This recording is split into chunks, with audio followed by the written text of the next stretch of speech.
Hasina's kitchen చేపల ఇగురు చాలా సింపుల్గా ఇంట్లో ఉండేటటువంటి ఇంగ్రీడియంట్స్తో ఎలా తయారు చేయాలో చూద్దాం. 1/2 కేజీ చేప ముక్కలకి ఇవన్నీ కావాల్సిన ఇంగ్రీడియంట్స్ అండి. ఇవి మన డిస్క్రిప్షన్ బాక్స్లో ఇస్తాను, చూసి తీసుకోండి అండి. కొలతల వరకు కొంచెం ఘాటు ఎక్కువగా ఉంటే ఇగురు చాలా టేస్ట్గా ఉంటుందండి.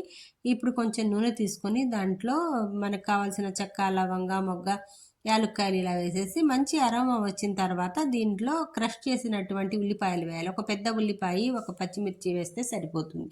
అంటే ఎందుకంటే 1/2 కేజీయే కాబట్టి. 1 టేబుల్ స్పూన్ అల్లం వెల్లుల్లి పేస్ట్, అలాగే అల్లం వెల్లుల్లి పేస్ట్ కొబ్బరి కూడా పేస్టే చేసి వేయాలండి. అది కూడా 1 పెద్ద టేబుల్ స్పూన్. పసుపు, కారం, ఉప్పు, ధనియాల పౌడర్, జీలకర్ర పౌడర్, గరం మసాలా ఇవన్నీ కూడా వేయాలి. ఇప్పుడు వేయాలండి. వేగేటప్పుడు మసాలా బాగా వేగిందని చెప్పడానికి ఏంటంటే నూనె పైకి రావాలి, అంతవరకు వేపుతూనే ఉండాలి. ఇలా రావాలన్నమాట. నూనె చూడండి ఇలా పైకి వస్తుంది కదా, ఇలా వచ్చేంత వరకు వేపి ముందు పచ్చి చేప ముక్కల్ని వేసేసి బాగా కడిగి పెట్టాం కదా అవి వేసేసి తిప్పుకోవాలన్నమాట.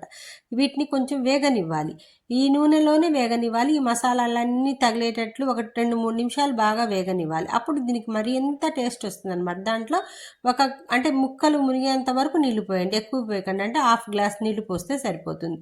ఇలా వేసి కొంచెం మరిగిన తర్వాత కొత్తిమీర కూడా వేసేసుకొని లిడ్ పెట్టాలి. లిడ్ పెట్టిన తర్వాత కొంచెం సేపు ఉడికింది అనుకోండి, అంటే నీళ్ళన్నీ డ్రై అయిపోవాలండి. ఇగురు అంటే అదనమాట. డ్రై అయిపోతే అప్పుడు ఎమ్మి ఎమ్మి టేస్టీ అయినటువంటి చేపల ఇగురు తయారవుతుంది.